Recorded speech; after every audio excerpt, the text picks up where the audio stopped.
Hey, everybody. Once again, you are tuned in to Twid Radio. If you haven't been told or just didn't know, Twid stands for that's what I do. And as long as you're breathing, I guarantee you're doing something. We're bringing you the real, raw, the relevant tackling news, dating, marriage, sports, and more. This is where the black community connects, grows, and thrives. That's what we do in our tribe, circles, and communities. So hit that subscribe button and join the Twid revolution today. Good evening, family. Once again, you are tuned in to Twid Radio. Today, we're going to be talking about who should black women listen to, Shahrazad Ali or Dr. Cheyenne Bryant. So we're going to be looking at one of her videos, okay? Let's get into it. One of the most published authors who's been featured in Hidden Colors 1, 2, and 3. We are having on the show Queen, Sister, Shahrazad Ali. Welcome to Hardly Initiated. Why don't you step up like a man? We pretending that sex is all we want to love a man. Most of our men can't leave in their own house because we think we're smarter than you. There's not a child on the earth who rejects their father because he don't give them much. We have women that don't even teach our children manners. What are the essential qualities that you feel I should be looking at as a man? The white power structure systematically kept you from...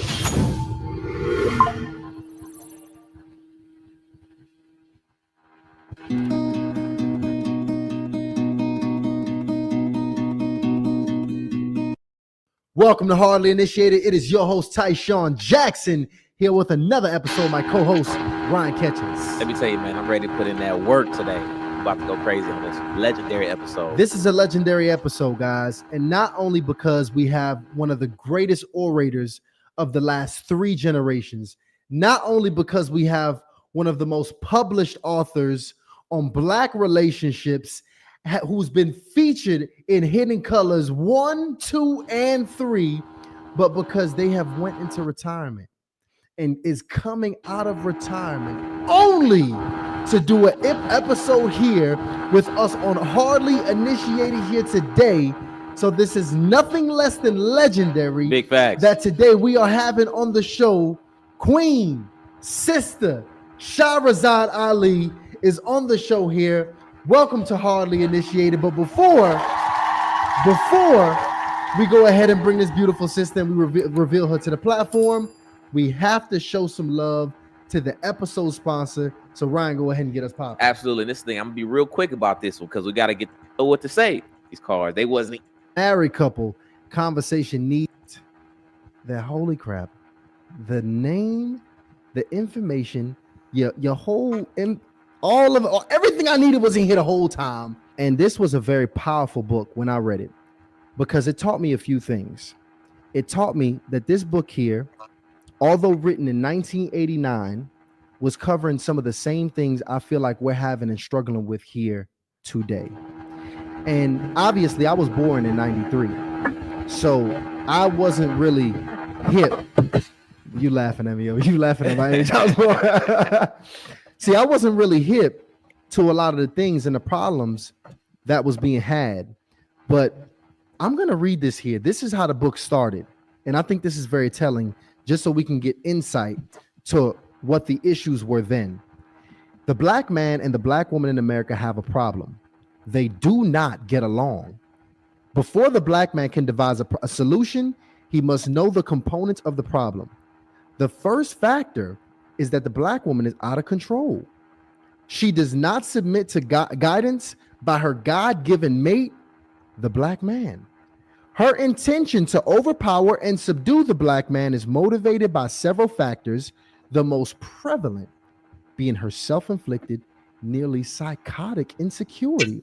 Her disrespect for the black man is a direct cause of the destruction of the black family. And when I read that first page, I knew that this was about to be a ride. right.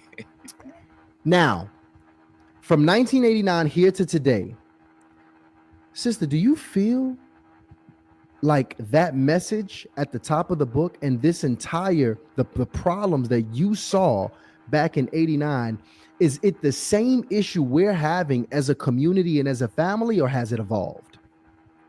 Well, I think, like you said, you were 3 years old or so when the book came out, but you inherited the same problem because things have exacerbated. They're in worse condition now because we have the interference of the media, the Facebook and the Instagrams and all of that, and the cell phone. All of those things have created more problems in our relationships than anything else that we could do. Now, and see, that's the thing is, Now, I want to compare and contrast. This is Dr. Shahrazad Ali. She's been married 30 plus years. And you've got her, but you also have a Dr. Cheyenne Bryant who's gone viral. And I want you to take a look and examine what Shahrazad Ali says opposed to what Dr. Cheyenne Bryant is saying. And I want to see how often or how many times you're going to hear her, Dr. Shahrazad Ali, say anything about career. the conversation of this gender war, I thought it was a new conversation because I hear people talking about the gender war all the time now. Black men and black women are fighting, blah, blah, blah, blah. And I thought a lot of it had to do with social media, like you said, and what we see on a day-to-day basis. But has there always been a gender war and a rift, even going back to the 80s, between black men and black women? I think it came to a head about there being an issue between us in the 60s when the white woman came up with the women's liberation movement. And unfortunately, as black men and black women in this country, even our children, whatever white people problems are, we try to do our own version of that problem. We don't set our own agenda as a rule. We follow behind them. And so when they came up with that, and this is true because take into consideration, we hurt when they hurt, but they don't hurt when we hurt. The white woman was not in a sisterhood with us, and she was angry with the white man. And so all of her women's liberation was to get more power or get away from his power. Whereas we didn't have that issue with you because we haven't been under your control of power since prior to slavery. Now you're talking almost 600 years ago. So we haven't been in that kind of situation. And we were taught, this is important, I think, we were taught to demand things from you to prove your manhood that the white power structure systematically kept you from getting. And so that puts you in a position of not being able to win over us if the basis was going to be if you could provide for us and our children. And so contemporary ideas came in about it. Welfare came in, which allowed you as black men to walk away from your responsibility because the white man's welfare system and his food stamps and all of those things, that became our support system. We was married to the government. They were taking care of us, so they became our man figure. We did what he said to do. We qualified so we could get the benefits, and it allowed you for a long time to not have to deal with your responsibilities of taking care of your children. Now, when you see Dr. Cheyenne Bryant talk about the issues with the black relationships, she's never and has never and probably will never break it down like our sister Shahrazad Ali breaks down. But everybody's giving her a platform. And this is how backwards the black community, this is how backwards we are. We like the entertainment, we like the breasts, we like the tits, we like the fact that she looked good, but what actually is she saying? What experience does she even have to say what she's saying? Now, this woman has the experience and she's saying it. Now, shouldn't she be viral? Shouldn't she be viral? That was optional. But then by the time the 80s came, 20 years later, the white people had changed their ideas about the requirements because of the financial situation the government was in. So they wanted to punish you further by now demanding that you take care of your children, that you pay them back for any money that they took care of your children with, and that now you owe them. And that gave them some power over you, because then they passed laws where they could put you in jail if you did not pay your child support or pay them back for Medicaid, welfare, food stamps, Section 8, whatever it was. And they have fixed it now, whereas even if you die, they can come in and seize your assets in order to pay themselves back. Now, they're not dealing at all with the fact that it's not us that owe them. They owe us. They owe you. And this is why we're screaming reparations. But because of their refusal to pay us, like they paid other people, the Indians, the Asians, the Jews, they paid everybody in America but us, because they think that by giving us the welfare, the food stamps, the unemployment, even all of those things, that's reparations enough for us. All of this is designed to keep you down. This is designed to repress you. There's not a child on the earth who rejects their father because he don't give them money. Now, notice when she talk about the black man, she's not going to say, well, what about the black woman? She's specifically breaking down how they are targeting the head, which is the black man. There's not a child on the earth, in America especially, where children don't want to be with their father because the mother is fighting with him. A man's ability to see his children or interact with them is based on his relationship with that mother. And most of the men, after you all have children and break up, don't get along with the mother. And then the mother leaves, and she go have other men, other boyfriends, whatever she want to do, claims the child is just hers, her own. Now, notice she's not pointing fingers at the black woman. She's focusing on the activity and the experience that she's seen, that we've all seen with our own eyes as it pertains to the system, and how black women are allowed to, in large part, use a man's child against them. See, in the black community, if we're going to heal, we got to tell the truth. White people say we pregnant, we having a baby. Black women, we say I'm pregnant, and that's my baby. Black women, do we not say this? Come on, let's just keep it real. Do we not say this? My son, my daughter. As if you didn't put it in us, or if we would have never had a child. And so, we do. It's so layered. It's so much. But as I said, we crippled you.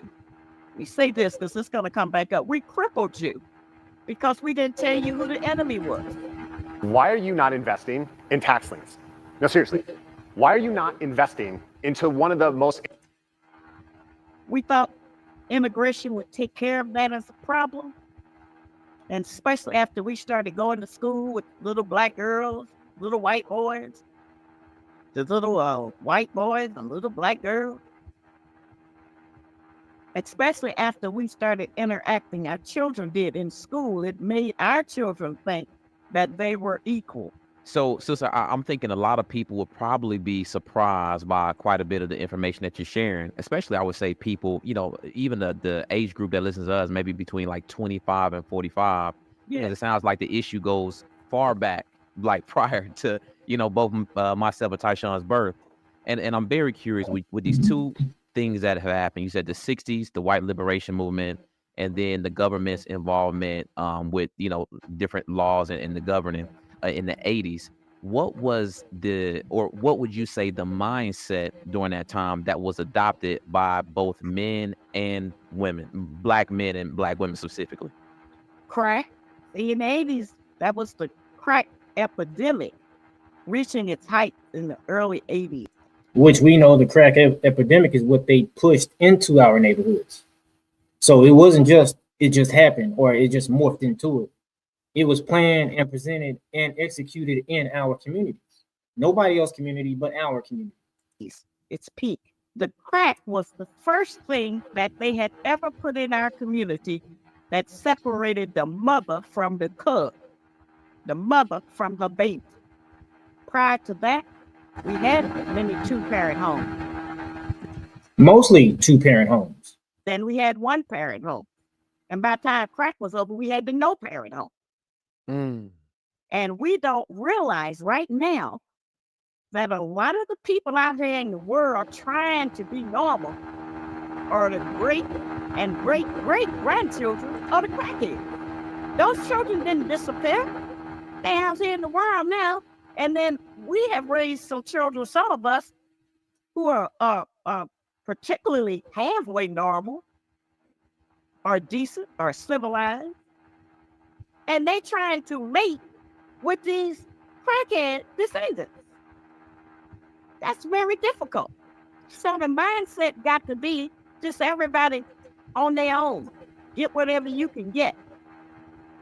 And one of my books that you'll be showing is Are You Still a Slave? It's a book that has some tests in it to help you figure out, are you still acting like a slave even without a slave master? Now you're not going to hear Dr. Cheyenne Bryant, who's gone viral, talk like our sister Shahrazad Ali. But this is the teaching that we don't really even care to make popular. This is the teaching that we don't even care to really hear because it's not entertaining. It's old-fashioned, you know what I'm saying, soul and spirit hidden teaching that if you will hear it and if you would adhere to it, it'll change our lives, especially as a couple. Who cares about being a power couple? How can you be a power couple and you can't even stay together? Wow. Because those are habits and traits, examples that were put into us to make us repress each other, even if they're not around. And so it shows up in all of those things of everybody just go for self, do whatever, get whatever you can get. And then as more of the child support issue came in, and all of our children want their father when they're little. Everything you practically know about your father was told to you by their mother because she didn't get along with him. And ladies, you gotta be a wicked woman to use, and this is my opinion, if you lay down with a man and he's acknowledging that this is my child, why put him on child support if he's acknowledging that this is my child and I'm going to take care of my child? Why would you do that? Now he's saying, yeah, it's mine. I'm going to take care of it. And you say, because we didn't work out, I'm going to go take you in front of this white boy, this white woman, and I'm going to penalize you for admitting that this is your child. If we didn't get along with the man, then we turned his children against him. Exactly. It's really ridiculous. I mean, I remember I didn't even recognize that, you know, a two-parent household was normal. I remember being 16, I had transferred high schools, and I met a guy, you know, who's now one of my best friends, and we ended up going to a football game, ended up going back to his house after the game, and I met his parents, and we went down to the basement to play some video games or something like that, and I remember asking him, like, man, you live with both your parents? And he just thought that was the funniest thing, but I had never had any friends that had both a mother and a father in the household. And with know that you're telling the truth, because when my son went to jail for being a fool himself, he said he was the only one in that end of the whole prison, 1,800 men, that had a picture of his mother and father together. He said that people would come by just to see the picture. Oh my God. That's your dad? So this is what has been done to all of us, but in particular to our men. Now that leaves us. And you know it's true, because my experience when I'm out with my wife and my kids, white people, and even sometimes black people, to see me and my wife and kids in Walmart or whatever, you can tell that people look at you as a man like almost as if you're not even, like, what are you doing with your wife and kids? Fool, they're my wife and kids. But it's almost like we're in an astonishment to everybody to see a black man with his wife and his kids. Us to the next subject, I think, and as that, can a black woman or any woman raise a boy into being a suitable, proper man? And the answer is no. Over 70% of our black women are single, widowed, separated, or divorced. So that means that over 70% of our men have been raised by women. Now, the lady on the screen, the so-called Dr. Cheyenne Bryant, she's never going to talk like this. She's never going to say anything like what our sister Shahrazad Ali is saying. She don't even focus on anything like this because one, she has no kids. She's 42 and she's never been married. The woman talking has been married over 30 years, has kids, so she has the experience. But we won't listen to her. We'll listen to the woman who's showing her cleavage and her butt. So it makes you all have the mentality of a woman. Some of y'all stand like a woman. Some of you don't know how to respond in certain situations with other men. It has. And everything she's saying is true. Even the hardest men, notice the gangbangers, the hardest men that love to fight, that shoot, they're acting off of emotions. You see on Friday, I think it was the first Friday when Craig, who comes from a two-parent home, his dad says, hey, man, a real man is what you can do with these so that you can live another day. A woman couldn't tell him that. And even if she could, a man isn't going to receive it from a mom. Has impacted our entire lifestyle of having women in charge of things. Because we're emotional, we mad, we disappointed, we lonely, we pretending that sex is all we want to love a man. It's so much nonsense now, it has changed. So all the more reason we have women that don't even teach our children manners. They don't even know how to say thank you if they don't learn it in school. And we shouldn't have to turn our children over to the enemy's educational system in order to educate them about how to live out here. She's right. That's why I homeschool. I still don't understand why we send our kids to their schools. As I said, we did you the greatest injustice by not telling you who the enemy was, because we thought it would keep you from getting a job. We thought it was teaching prejudice. We're not prejudging. This is a real situation against you. It's people out here want to kill you every day. When you leave the house, you don't know if you're going to get back. Neither do we. Your mothers, your sisters, your aunts, your women. We don't know, because we don't know which enemy going to roll up on you and kill you. Spend Christmas Day with Disney Plus and settle in for a full day of live. This ain't fantasy. It's real. Big facts. Sons one day, you'll be sure to tell them what the real situation is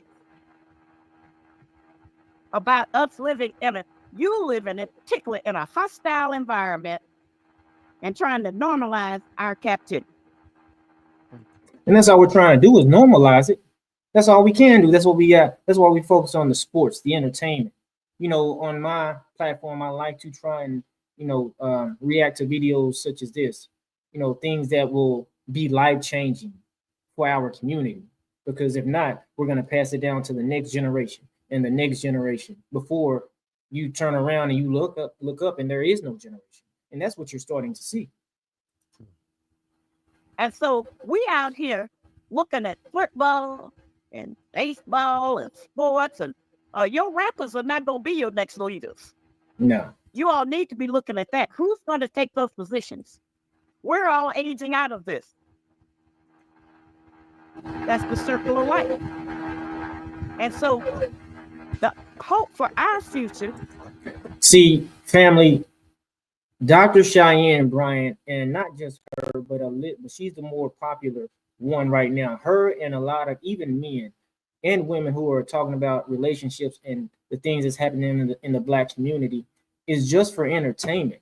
But at some point, we've got to find out and figure out a way, how do we get along as Black men and Black women so that we can raise kids to, like she said, in about 10 or 15 years, she may not be here anymore. Who's going to talk like she's talking?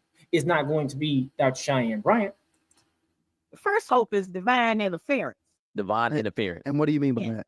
That means that we have to have God to get involved with our situation. You gotta have it. Because we ain't never gonna have enough bullets, hospitals, food, water, or anything else to support a war with the enemy. Help us out, sister. How would you say that spirituality and God impacts relationships overall? Well, I think it's very important because we have an exaggerated sense of who God is and what his capabilities are. And I think that it helps give you some guidelines. Every relationship is a marriage. Every kind, with whoever it's with, your mother, your father, your sister, whoever it's with, every relationship is a marriage of sorts. And in order to have a marriage that is workable, then you must have some rules and regulations and boundaries. Well, rules and regulations and boundaries are not being taught anymore because nobody's teaching them. The people that's in charge of that, who is the mothers. That's all true about what is it, from the cradle and all of that about it take a village. It might, but the village is not prepared. And we are not willing. I think our women today are not willing to make the kind of sacrifices that would have to be made to get our Black nation, and we are a Black nation within a nation, to get our Black nation back on track. And what are those? And I want to get a Now, if you don't have to reinvent the wheel, family, if both men and women, when they're talking about the relationships, if they're not talking like this, they're really not saying anything, because she's focused on order. She's focused on continuity. She's focused on the divine aspect of a union, man, woman, kids. I've never seen or heard Dr. Cheyenne Bryant say anything to the sorts, but she's the one who's going viral. So if she's not feeding our people the truth, and she's supposed to be a licensed counselor, a doctor, people are listening to her. But this lady, Dr. Shahrazad Ali, she won't be here much longer, out of her own mouth. a picture of what those sacrifices might look like, by the way. Teaching your children to have manners, teaching your children to respect their elders, teaching your children to obey, to eat their vegetables, to follow the instructions from the teachers in class, to obey, to do their chores, any instruction. He's talking about building character.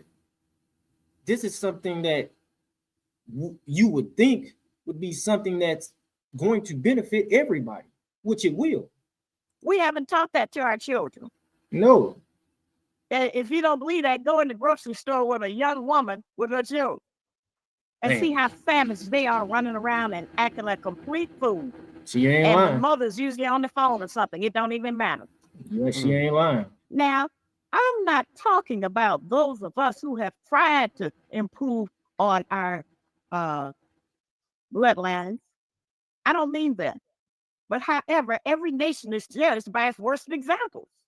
So when people from overseas, notice what she said. She said every nation is judged by its worst example. And you know that because everything negative about foundational Black Americans, they will say, okay, this is what y'all do. This is what y'all do. The negative things, y'all kill each other. You know what I'm saying? They say all of that, but they won't say anything as it pertains to our inventions, our creations. You know what I'm saying? Everything that we've done good is buried, but the bad stuff, oh yeah, they'll lift that up high. as an example, look at the Black woman in America. They're not necessarily looking at me or some of the other women that I know. They looking at porn. Black women in porn. They looking at today Black women going on the Facebook and the Instagram, shaking their naked behinds. Some of them are mothers and daughters standing next to each other, shaking their naked behinds. This is the desperation that we have and the penalty that we They're looking at that picture I just showed you of Dr. Cheyenne Bryant. See, the so-called Dr. Cheyenne Bryant, and she has to dress provocative. She has to have things. She's not going to dress like this. Because see, Dr. Shahrazad Ali, she can dress like this, but because you're listening to the words that are coming out of her mouth, you're able to hear it. The words that are coming out of her mouth, you can't even hear it because you're looking at her breast, you're looking at her bust, her butt. She's leading with that. And not to mention, she's not even talking about anything. So when you're saying something, you can dress modest like this, and people are going to hear your words because it's going to tap into your spirit. Pay for not getting along with you. Understood. So you think you know Wix, but do you really? First up, No, not at all. Not at all. And so sometimes, you need something nice and sweet to drink, but you also got to get your bitters in. And today, we about to get our bitters in today because this is the truth. And I want to get some clarity from you because, I would consider our platform a non-religious platform, but we see that the level of impact when we have certain spiritual leaders on the platform is typically larger. It'll get more viewership. It'll get more transformation. This is just things that we see that's communicated to us through the community. Yeah. Now, it also seems that the same people who are getting this level of impact and transformation are also the same people who are like, hey, you can say these principally or foundational things to be true, but don't mention God or don't mention this specific religion. So I am very curious, when you speak about spirituality, is that different from religion? And regardless of what your answer is, where should someone go to seek out spirituality? Spirituality is in your basic nature. Your nature has been compromised by evil people who have punished you, embarrassed you, imprisoned you, enslaved you, and did a lot of things to you that they couldn't survive. But here you stand today. You see this type of teaching right here? This is what should resonate in our community. That she's letting us know that even though we're operating in wicked and evil acts, it's not in our nature. And she's right. It's not in our nature to shoot each other. It's not in our nature for the black man and the black woman to not love each other. It's just not in our nature. You stand under the power of being in the image of God. I tell black women, it could be the closest to God you ever get is being with a black man. Now, why is she saying that? Because it's true. Remember, Sarah called Abraham Lord, meaning he was providing all of her needs. See, a wife, when you need something, you go to your husband. Now, you may go to the Most High, but guess what? He's going to send you right back to your husband because he's told the husband to provide. The Most High provides for me. I provide for my wife. So that's why she's saying that. She's not saying it as if, the man is the Most High. No, but what she's saying is, how are you going to reverence the Most High in whom you haven't seen, but your husband right there, you give him secondhand love, secondhand respect. It doesn't work like that. Because you are in the image of God. And that's been the big secret. It's to make you think that you are less than God and that you had no authority or power on the earth. You're in the image of God. You act like God. God made you first. You're the best. You're the wisest. You're the most beautiful. You just been under some people that made you lose your way. And now you have become resistant to resistance because they have used money to define your character. And if you don't have that, they've taught us as your women, they've taught us to judge you by that. As I said, they have made you accountable for delivering things. Now, my question is, who black women do you listen to? Do you listen to Dr. Cheyenne Bryant, or do you listen to somebody like Shahrazad Ali? I've never heard anybody extol or give praise to black men like she does. But she's been married for 30-something years. And the scripture says a wife add years to her husband's life. Why? Because she talks like this right here. that they wouldn't let you get. Still don't. And if you're getting any big money from a white company, you done gave up yourself totally. You don't have no self left if you got a big job with them, because the requirement is that you have to give up self. And think about it. All of our women who go get these degrees and these corporate jobs, guess what? They praise that corporate job. They praise that position. And they'll go home to a husband, if they have one, and they'll tell you, hey, the highlight of my life is my degree, not my husband. My wife's highlight in her life is supposed to be me. I'm her covering. That's a fact. Your goals in your life, you have to do it. And the men are different today. You know, men have decided in one of the ways that they can get us back for whatever authority we think we have is now they take us out to dinner and don't want to pay for the dinner, get up and walk out. Now they come over to our house and want to eat our dinners or be with us and then remind us, but now we're not in a relationship. Because then there's no accountability and you all can do that. You know, so we're living in a time where men also, you all have become more selfish than you've ever been. Because how we have. Well, we've been taught by them that it's best to hate one another. We've been taught by them it's best for us not to trust one another. We've been taught by them that you can do fine without one another. And so somebody like this right here, Dr. Shahrazad Ali, she's breaking it down piece by piece as to how, if you listen, as to how that has worked against us. Now, somebody like Dr. Cheyenne Brown and some of these other so-called counselors, what are they going to focus on when they talk to our women? Empowerment, a woman's empowerment. What is that? That's not even real. Have acted and discarded your ego. And because we have felt that we were just free, treat you any kind of way, say anything to you, and that the greatest power we had over you was sex. How important is, because you're right, I do see, and I have been that brother that's also being very selfish and over communicating where we stand, which ain't no relationship. About the self. That's right. So I want to ask this here, because how important is marriage to us getting our community to the next level and us rebuilding our community? How important of a piece does marriage play in that?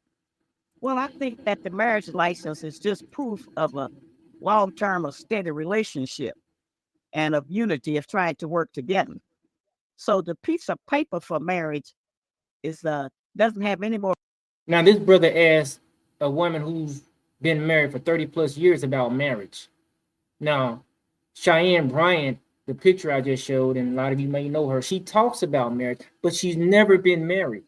But we will listen to the woman, and that's how backwards we are. We will listen to the woman who has never been married, has no kids, but this sister right here who's got the experience, the time, and the resume, we will listen to her, but it'll go in one ear and out the other. For value, that if a couple is together and sharing their resources and their food and trying to build a family together with a mother and a father. We didn't make up the system of marriage that is practiced today in America. And it's been very difficult. It's difficult to get along with anybody. As I said, every relationship, look at it as a marriage and see what the standard and quality is of that relationship. We have terrible issues that will put in us envy and jealousy, insecurity, all of those things, and the evil of poverty. Yes, evil. Indeed. It's very hard to deal with it. That everybody who's got a bad credit rating are ashamed of that in secret. We're embarrassed about that. We don't want to talk about it with nobody, that we have done those things and ruined our credit. But credit wasn't our idea anyway. Right. Now, I want to talk to you about. Things have been forced on us, and we have tried to live under them because we think it'll make us unpopular if we go with our own idea. We think we'll be ostracized.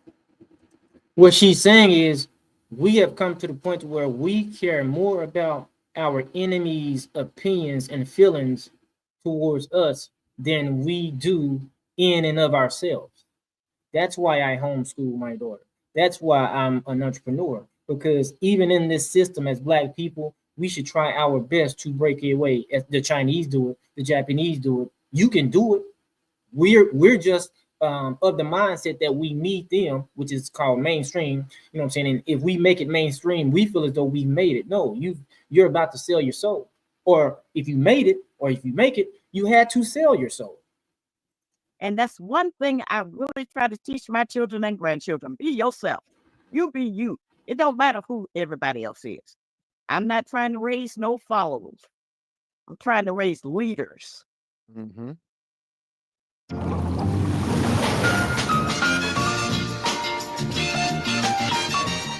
And most of our men can't lead in their own house because we think we're smarter than y'all.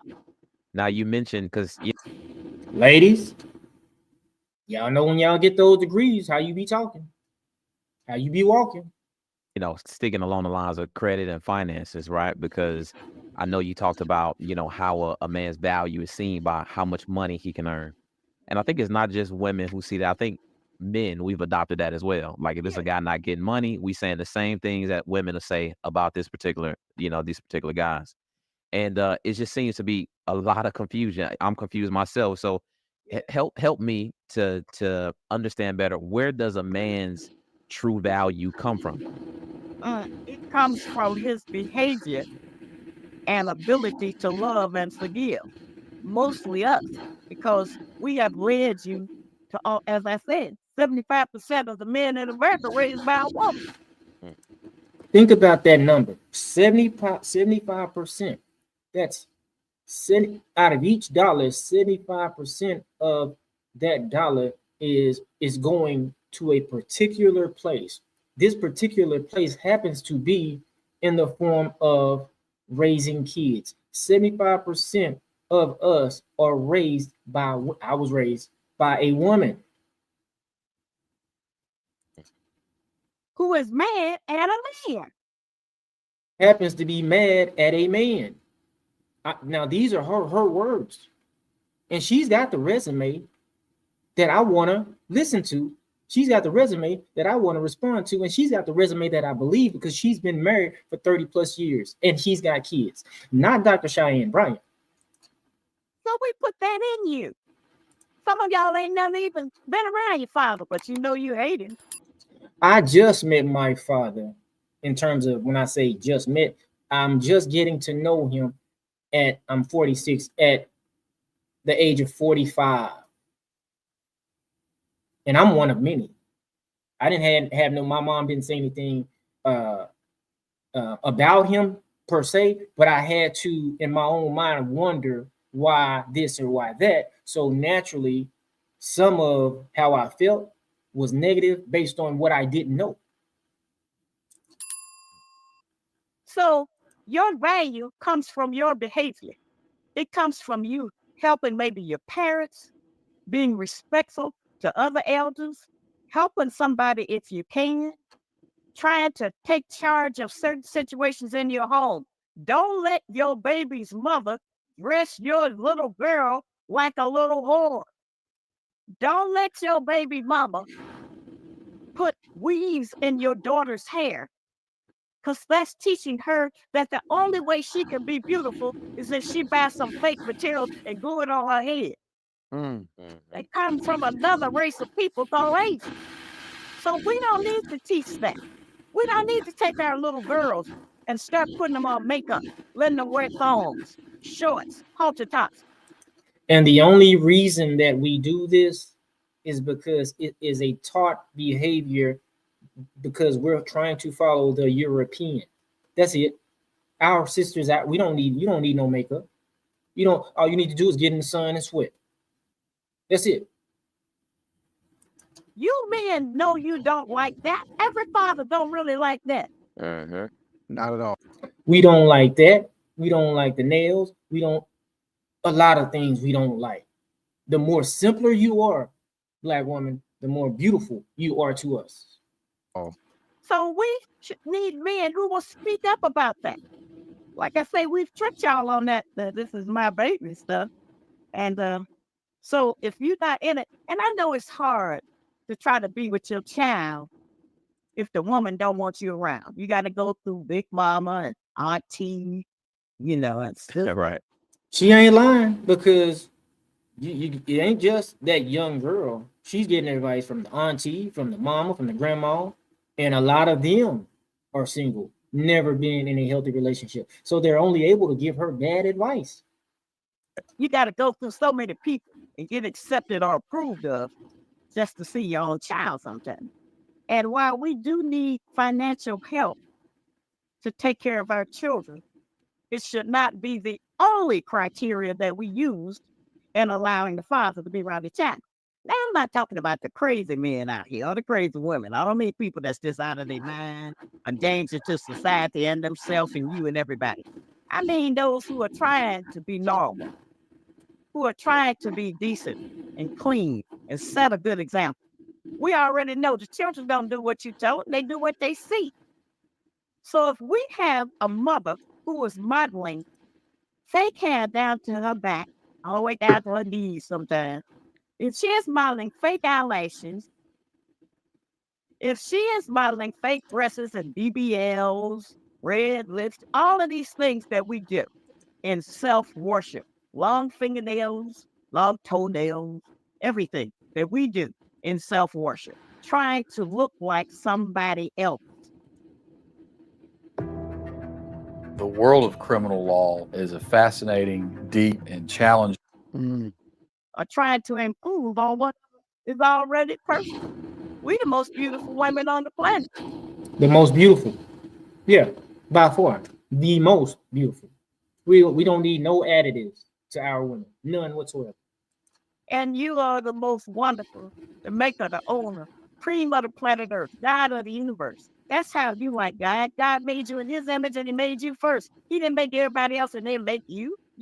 Think if black men looked at the black woman and said, you are the most beautiful just as you are. And likewise, the black women looked at black men and said, you are the most handsome just as you are. Because that's how we looked at one another. That's how we looked at one another in slavery. And we weren't able to do no manicures, pedicures, take care of our teeth, none of that. But we still looked upon each other as the best. And that's what we should continue to do. You're the best. That's not to make you have a bravado or over thinking or ego tripping or something.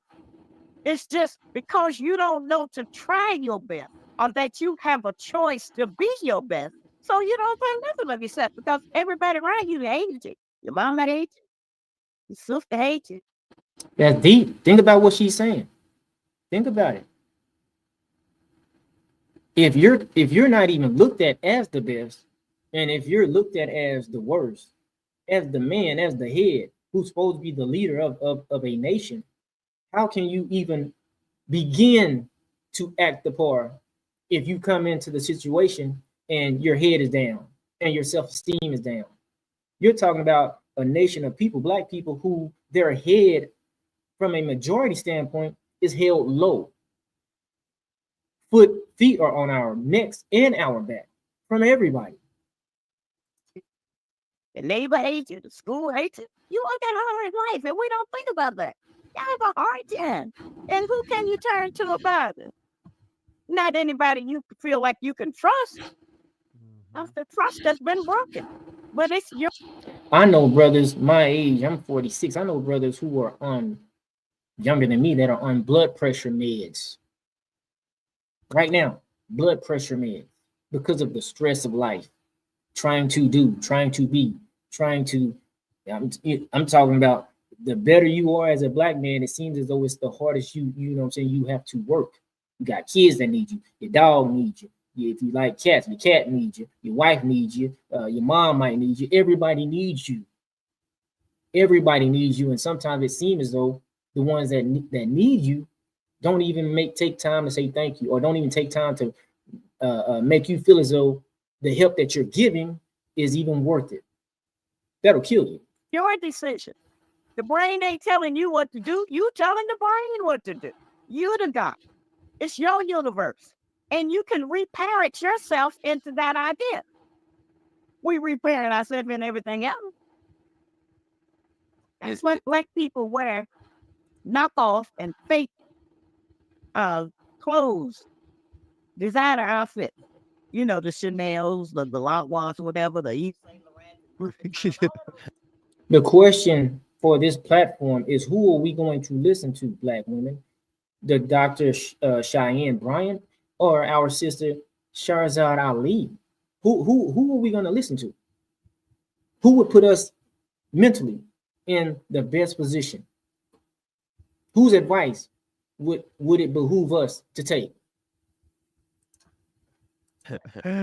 We're bad and weird, even if we know it's fake.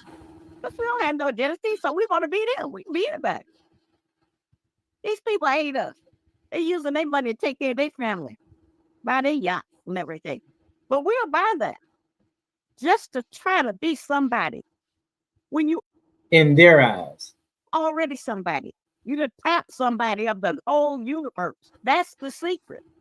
That's what's been kept from you. You see, teaching like this, come on, family.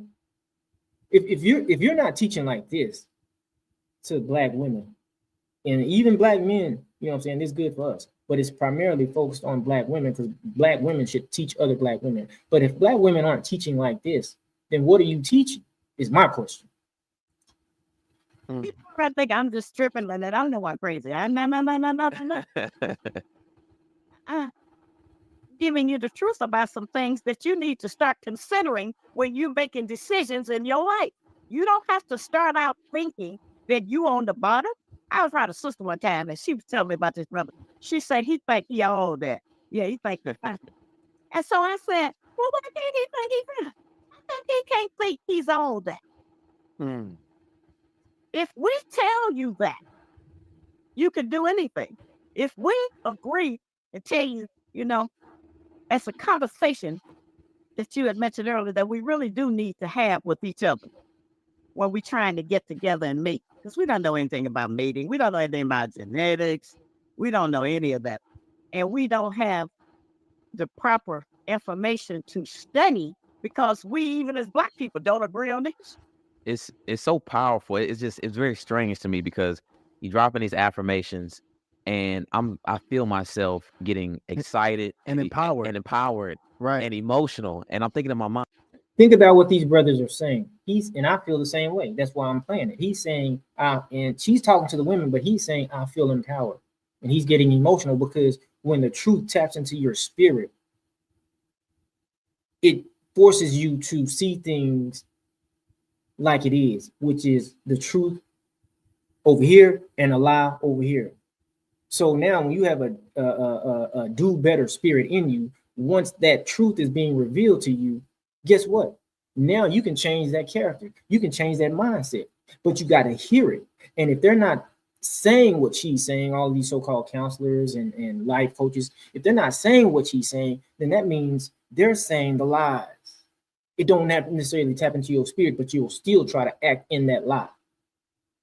You know what? I need this sister like with me. Like she need to be right here with me. And I think a lot of women are confused because the value they are working sacrificially for these corporations.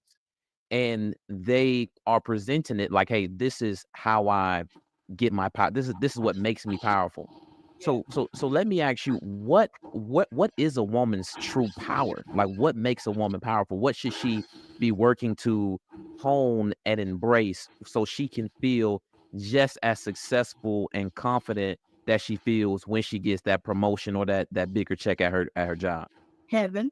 We are in charge of heaven for the black man. And we can make heaven or we can make hell. That's deep. It's simple as that. She said, what are black women in, his question was, what are black women in charge of? She said, heaven or hell. If we make heaven, we'll have a better outcome. The only way we're going to have a better...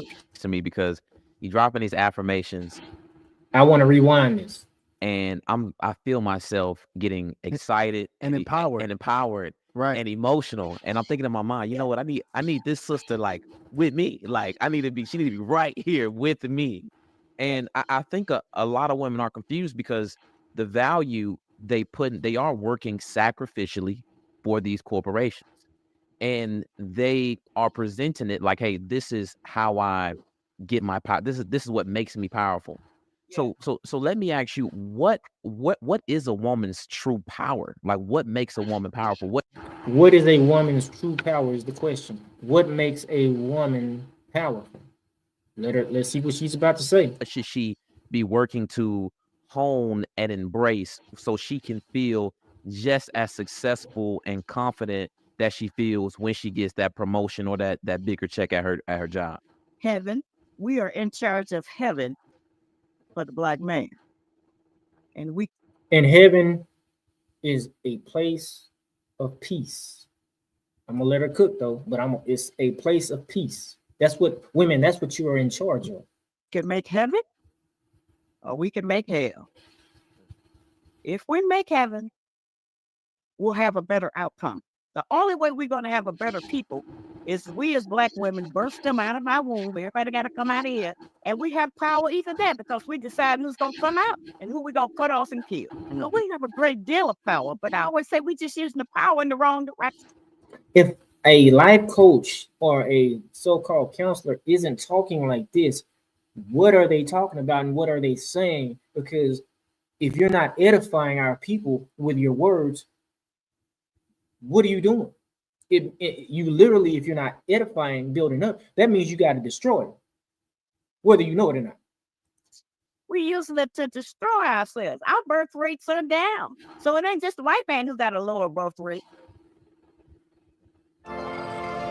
When you pop open an On the Rocks Cosmo, you get masterfully mixed. Ours are because of abortion and birth control, homosexuality, and sickness. So, we decide how long, this other power we have, we decide how long you gonna live by what we feed you. Food is what sustains life.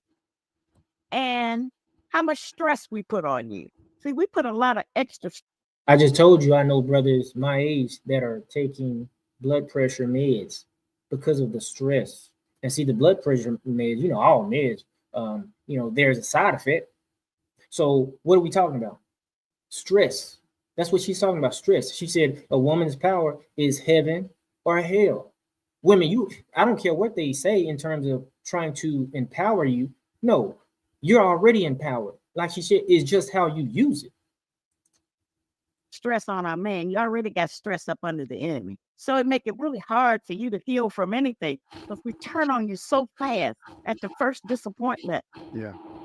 So stop talking. See, Black women, you got to stop this. Stop talking. Get an attitude. Y'all know how you do. I won't even. You know how you do. We have got to continue to try to provide heaven. See, we do obey you, and I talk about submission. I introduced that in society. Right. And the issues that has brought up. Both submission and cooperation, big issues. Yes, it's the same thing. We do have one time when we do agree with you, we follow instructions, we obey, and we submit. And that's indeed. It ain't nothing you can tell us to do that y'all tell us to do. We won't try to do it and do it worse. That's what we follow, everything you tell us, and ain't nothing you can tell us that we say, no, I ain't doing that. We do that. But once we all stand down and get out the bed, oh hell, it all comes back. Come on now, you can't tell me this ain't good teaching. You can't tell me that she shouldn't be viral and stay viral. Come on. It all come back to you and tell me what to do. Why don't you step up like a man? How do our girls know what it's like to step up? How do a woman know what it's like to step up like a man? Now, many of us have had good fathers, and so we saw different things that they did. But a father's place in the home is not just to provide financial support. And many of our women think that it is because we want so many material things that we don't make anyway. We ain't gonna make no money out of it. But we want so many material things. We have been trying to live under the clock that white people have set. They decided what's popular, what's designer, what we should do, where we should go. They've made those decisions. They made those decisions, and it's been from our creativity. It's been from our ingenuity. It'd be one thing if it was from them. It's not even from them. It's from us. So they're taking our talent, our treasures, and trying to show us or tell us how to utilize them. There's nothing keeping us from making decisions about what we're going to do. The churches have failed us. And I'm not a Christian, but I do know that back in the day, they used to have cooking classes. You could go there and learn how to sew. They had, the BYPU, Baptist Young People's Union. And you could go in there and the men would learn different things about weapons, about how to dress, how to walk. Now they call it that swag and all of that because it's been exaggerated. So. Right. But there's just so many things that are not being taught. And people like me, as I said, we're aging out. So the purpose of education is to civilize the people. So like she said, she's aging out. Once she's aged out and she's no longer talking and nobody's reading her books, who are we left to learn from? Because they're not putting women like her on the forefront. I told you, she's not viral. She should be, but she's not the Dr. Cheyenne Bryant. If you're not showing your breasts and your titties and your butt, then guess what? You're not getting picked to go on camera. And if there is no education, any teaching is an education. If there's no education, then we don't completely go back savage like now. That's the church of my dreams. No, really. I mean, what you're saying about church is really powerful. We've had a couple people come on the platform and be critical in that area, which I want to do an episode with some Christian leaders in particular to have a conversation about that.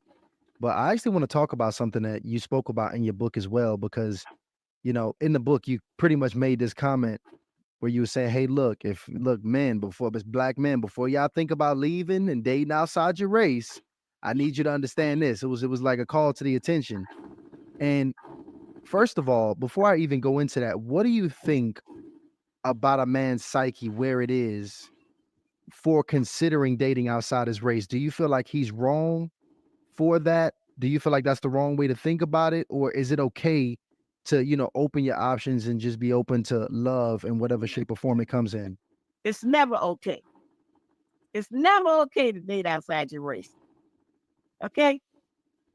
There's 4,400,000,000 people on the earth. It's 50 million or so black people here in America. So I don't see no reason how you can't pick somebody out of 40 or 50 million. And people hit the lottery every day, but you got to play. You got to be in it. And so, no, of course people want to date outside their race, because after all, those people ain't been through what we've been through. They don't really know us. We can go in there and pretend to be anybody we want to, and they'll think it's a novel. Oh, he's black.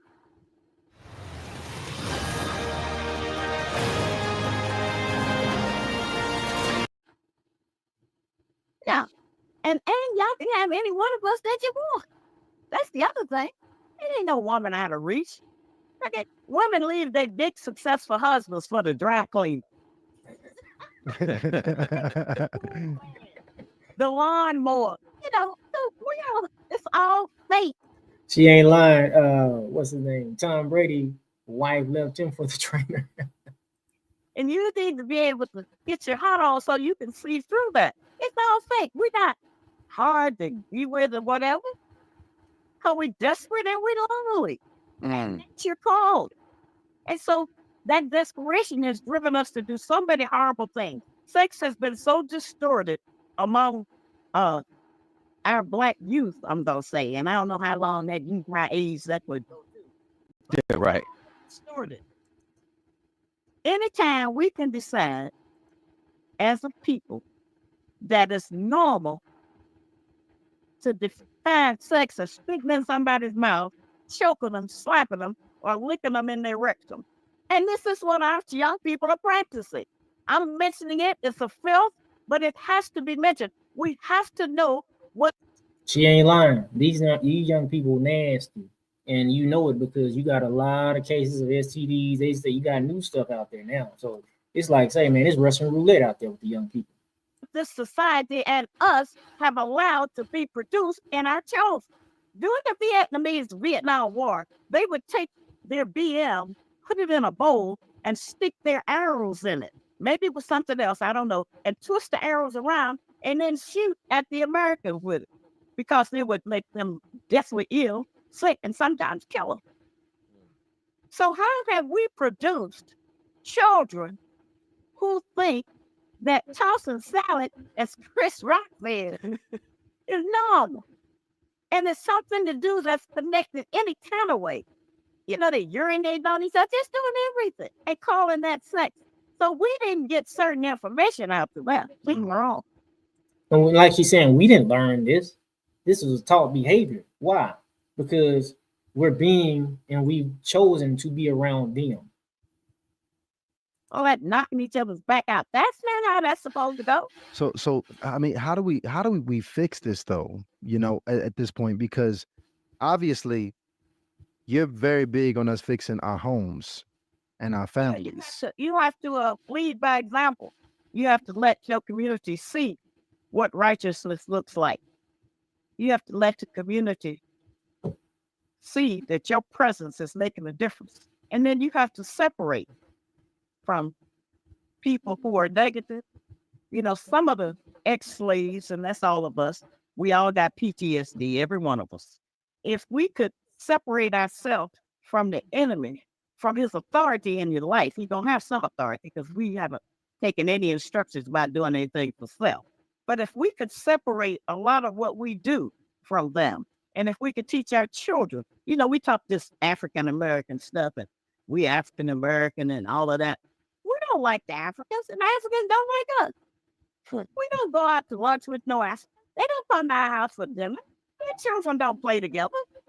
And she's, if you've been keeping up with what's going on, FBA, you know, she's saying nothing but the truth, because the Nigerians, the Jamaicans, Puerto Ricans, when they come over here, first thing they want to say is, I'm not black. That's black as Haitians are. They'll say, I'm not. You burnt black, but you're not black. Okay, be a Haitian.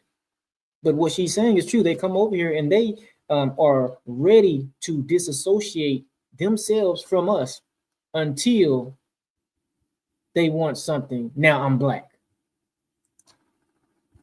We're not African American. We're American African. That's different. So we have basic work to do. I don't tell people to go join nothing. I tell them, try to work on them that God gave to you. Try to work on them that you have some authority over. And here's one other thing that needs to be done. This is a show of recommendations. The other thing is that we got over 500,000 little black children. I don't know how many of them are under 10 where they could really more easily be repaired than a 15 or 16-year-old. But we have a lot of children in these orphanage places. There is no reason that a single brother or a single sister is not picking up one of them children for 1 weekend a month, one Sunday a month, so that we can help to breed and create a better people. Because if not, we're going to keep reproducing these psychotics who are going to be out here killing our children and grandchildren and us. Ain't no new people going to magically show up. We have to make them. We have to mold them. And we have to put in some sacrifice to get up out of the habits of slavery. And if you're not willing to do that, then you don't really want no success in life. And that you don't really want to help save our nation. This is not an individual thing. One person make it big that we all supposed to be happy. True. So there, you know, those kind of things. And because I ain't no man, I can't tell you all of them. I'm just a woman. So you all need to start getting together with each other without the influence of women. You need to, if you can, put your little boys in a boys' school, put your little girls in a girls' school. Wherever you have mixed gender education, it don't come out right. There's a problem. You have to have separation so everybody can be themselves without being under the pressure of trying to impress the opposite sex. Now, why would we not listen to this sister right here?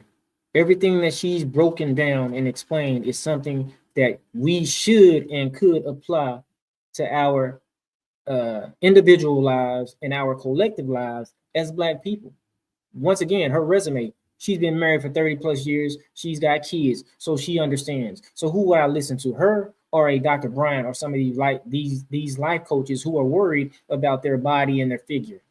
No, you can't even see her body and her figure. I'm pretty sure you never could, because she seems like she's always carried herself modestly. So who are we going to listen to? Now you have had, it has now being men that are creating these communities where they are coming together, but I would say that a lot of what's being taught and understood is toxic. Listen, there's a good chance somebody's trying to hack your website right now. You gotta make sure. So what would you say is missing in those type of communities? Well, y'all know what's missing. Teaching people that it's just a boy and a girl. Simple as that. Simple. See how simple she put that? Y'all know what's missing. And that's not against the homosexual lesbian community. It's just that since we've been here, that's over 555 years. Since they drug us over here, we've had a bad diet, worst diet. We've had bad water. We've had bad air to breathe.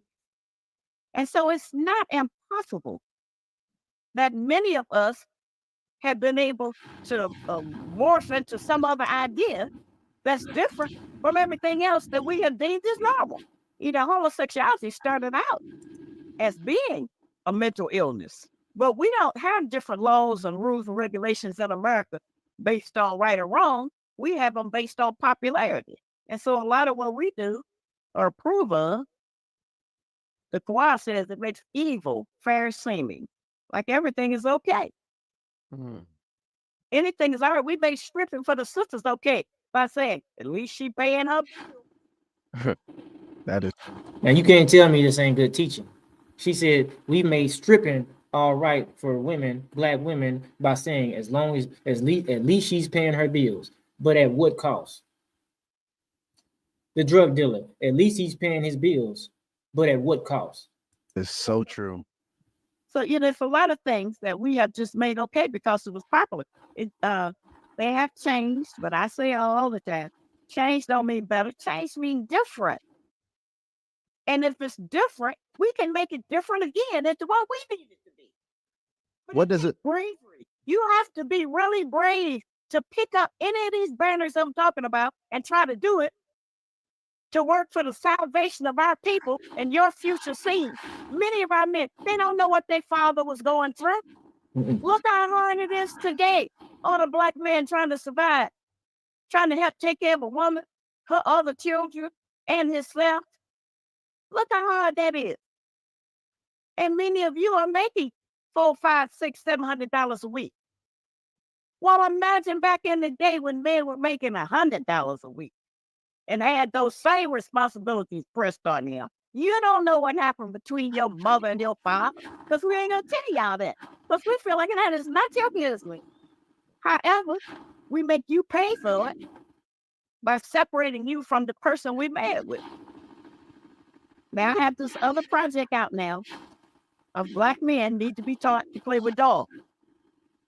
Black boys, need to be taught to play with dogs. Little girls, babies, bottles, diapers, change them and do all of that.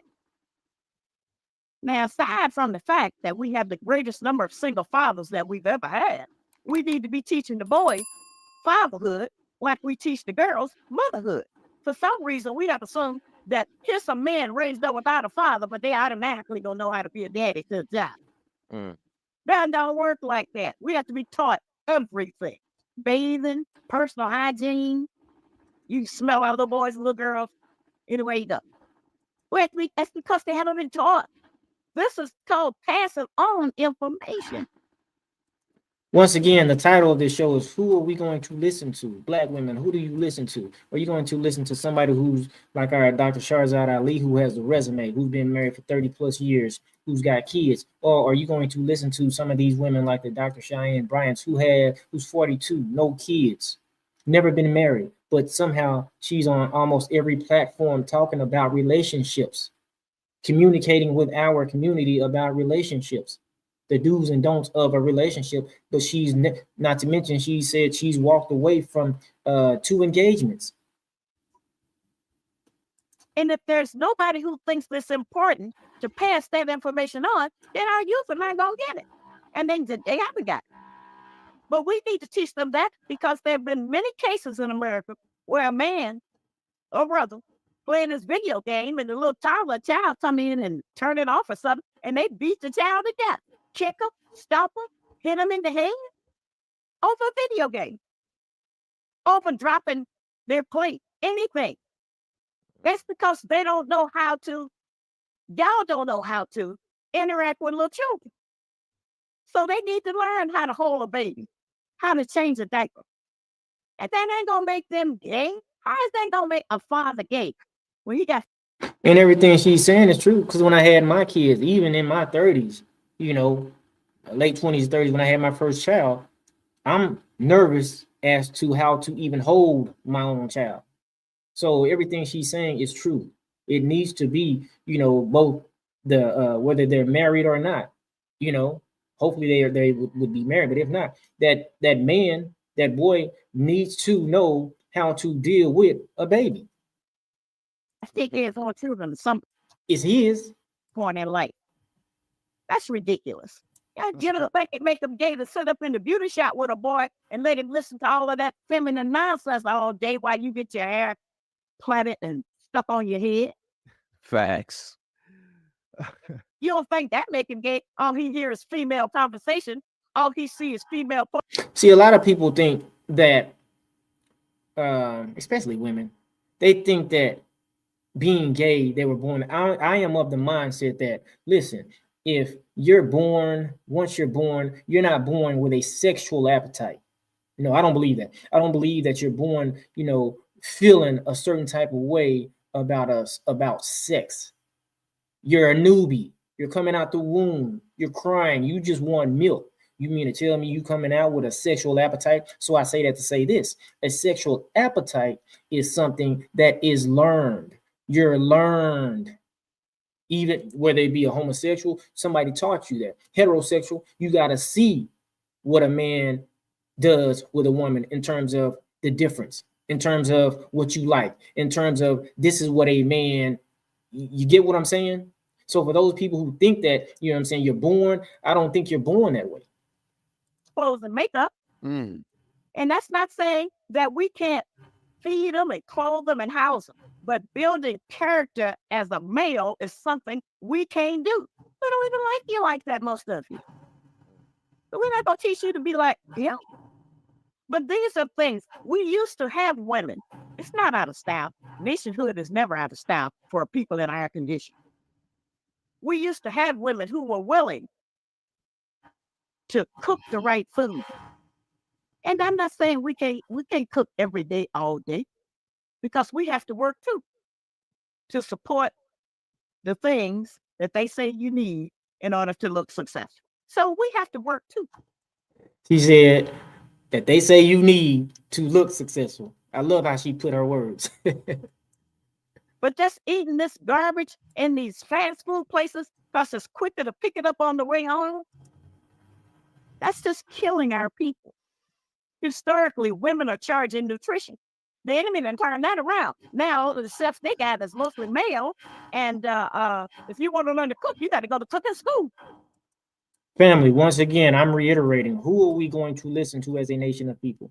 Are we going to listen to our Dr. Shahrazad Ali, who's been married 30 plus years, who has kids? Or are we going to listen to some of these new life coaches who have no kids, but they have ass and titties and they're beautiful and they have not the resume to speak on what it takes to build us together, to heal us the gender war, because there's really a gender war. How do we heal from this gender war? Well, it starts with in my opinion, if we're not listening to somebody like Dr. Shahrazad Ali, we're wasting our time. Right. A man today, a young man, whomever, can't even ask a woman to cook dinner. You think I ain't your boy? Women, y'all know y'all say that.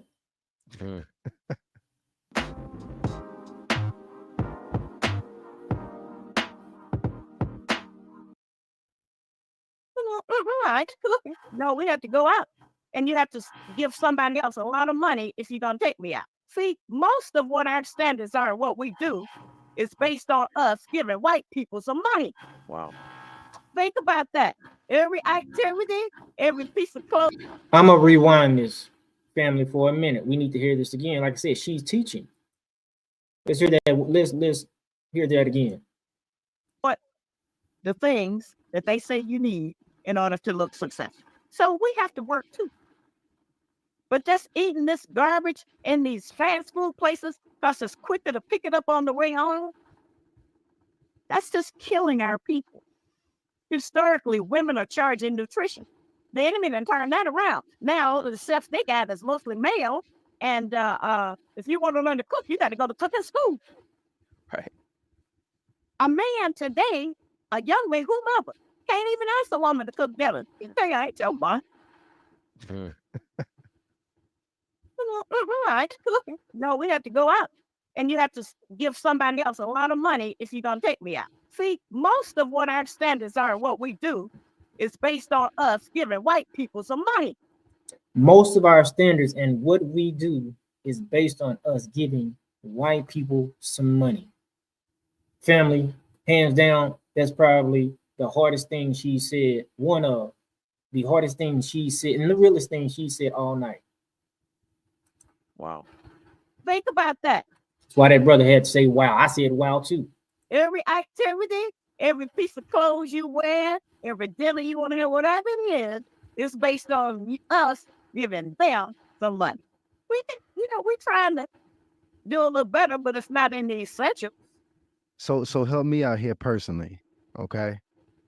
Because as a man who now would like to get up out these streets and find him what I would want to make a wife and a mother, what are the essential qualities that you feel I should be looking at as a man? Because I feel like we might be looking at the wrong things. Yeah, you talked about that distorted lens. What should I be looking at as a man to know that this woman has the raw materials and the qualities to become an amazing wife and mother? There's a few things I think. My spiritual son, Kevin Samuel, Right. talk about some of this, But as a woman, I can just tell you that, it just coming from a woman, as I said, I'm not a man. I don't have the instincts you have. You may not have all the knowledge I have, but I don't have your instincts. I don't have your power in your brain. In fact, your brain is bigger than mine. Okay, made to think, create. But I would look. I love how she admits that. That's the thing. She's humble. She's able to admit that there is a difference in her being a woman and us being men. But some of these life coaches, they will have you to think that we're equal. No, we're not equal. See, I piss standing up. Women, you try that and see what happens. But I digress. Let's keep it pushing. For honesty, a sense of humor, and ability. See, this idea that we seem to have, that all we got to do is dress up and put on a bunch of accoutrements, and that makes y'all want us forever. That bubble got to be burst. We have got to have some other standards that you all are looking for, because we have controlled you just with sex. Ladies, I'm gonna let her cook, but what she's saying is you can't continue to want to be or expect to be a one-trick pony. See, after a man has slept with you after so many times, and he's done slept with you, in the car, in the bed, under the bed, on the roof, wherever he's done knocked it down, it's got to be something else that keeps that man. Because, yeah, you might not like this, but I'm gonna say it. My old man taught me, once you done had one, you done had them all. And what he was saying was, and I didn't understand it, but what he was saying was, listen, you'll get used to it. I don't care how fine she is. I don't care how good it is. I don't care how wet it is. You eventually, inevitably, you're going to get used to it. Then you got to deal with the person. And most of the time, if you put two people together and you take sex out of the equation, they ain't going to make it less than a week. she said less than a week, and that's true. They don't really like each other. But when you put sex in it, that changes the whole thing. Mm-hmm. And we tend to think as Black women that good sex means love. And men probably think that too, but it doesn't. It doesn't have the kind of value other than procreation that we have. And come on. I've done it.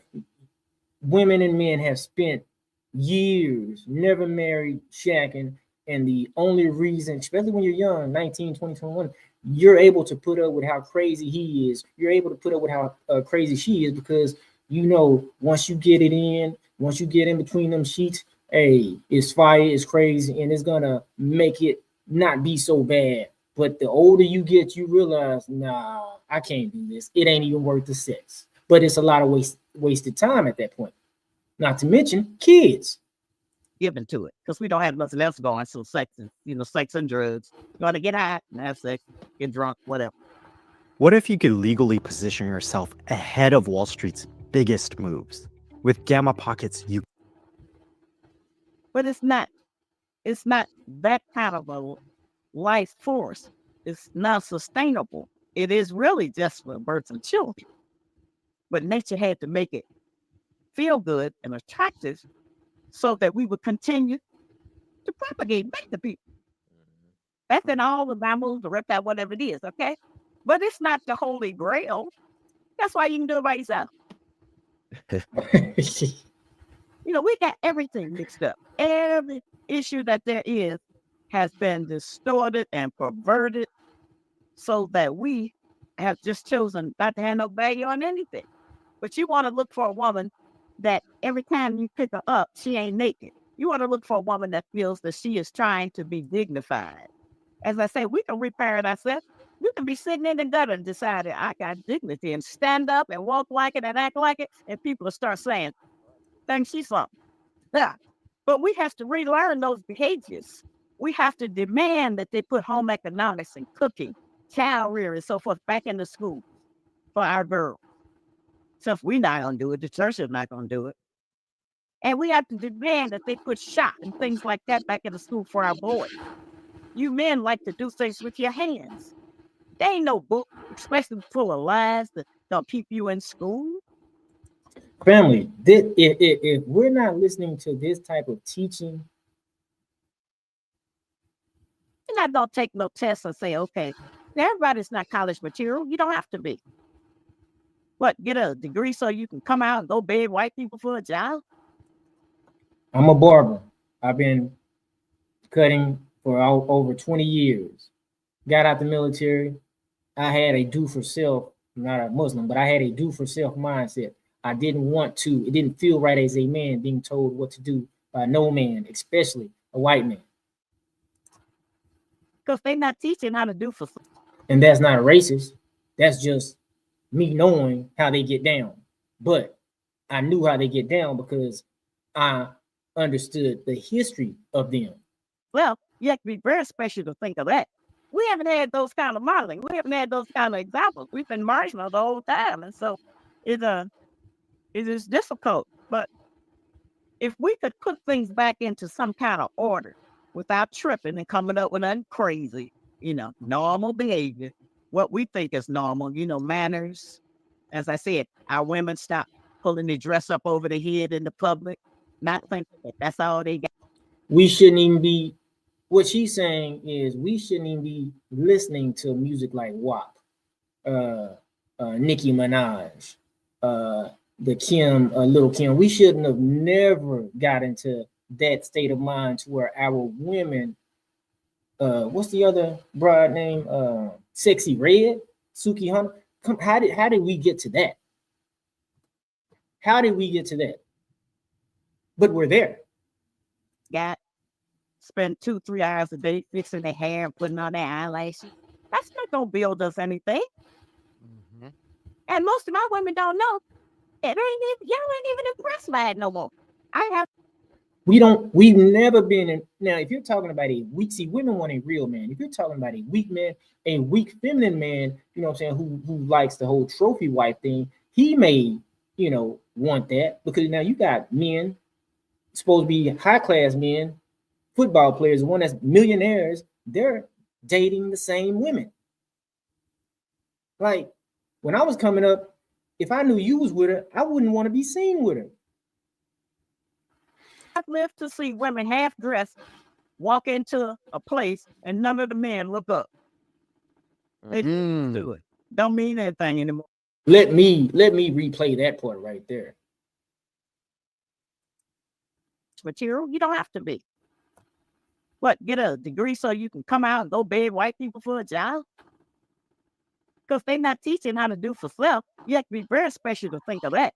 We haven't had those kind of modeling. We haven't had those kind of examples. We've been marginal the whole time. And so it is difficult. But if we could put things back into some kind of order without tripping and coming up with nothing crazy, normal behavior, what we think is normal, manners.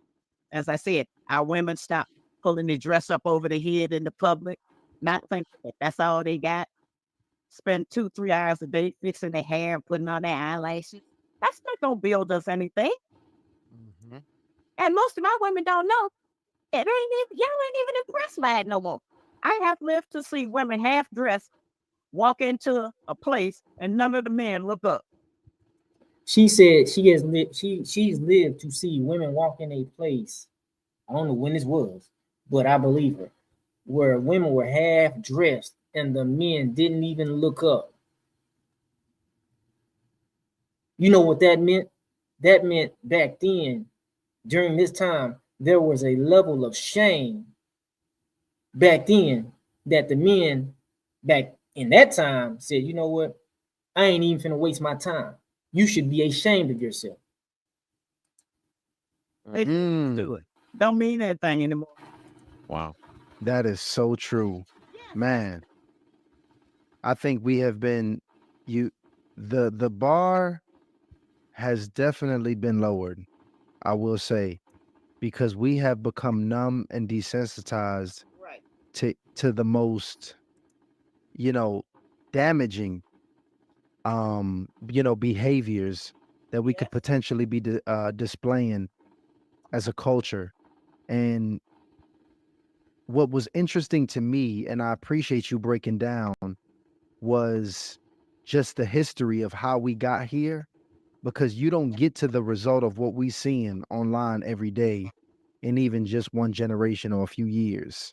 Right. This has been a buildup and has been festering. And at this point, it's really our responsibility, because like you said, we paying the price for whatever has been done before us. And somebody, and look, a lot of us are going to have to really hunker down and be convicted and make go the opposite direction of the culture. The work has to be done. It's no way around it. And if we don't do that, as I say, we just gonna become more and more savage and non-existent. And the people who are the greatest people on the earth will be written about in history as blind, deaf, and dumb to the knowledge of self, God, and the devil. Those will be a laughing stock, family. That's what she's saying. We will be a laughing stock. Family, you've been rocking with Twid. Twid stands for That's What I Do. You want to shop, go to www.twidword.com, like, share, and subscribe. Until next time, these are the type of things that I like to play, because this is what we need. We need to hear how we can better ourselves as a people. There's nothing wrong with marriage. There's nothing wrong with unity, because at the end of the day, family, we're all we got. Ain't nobody coming to save us.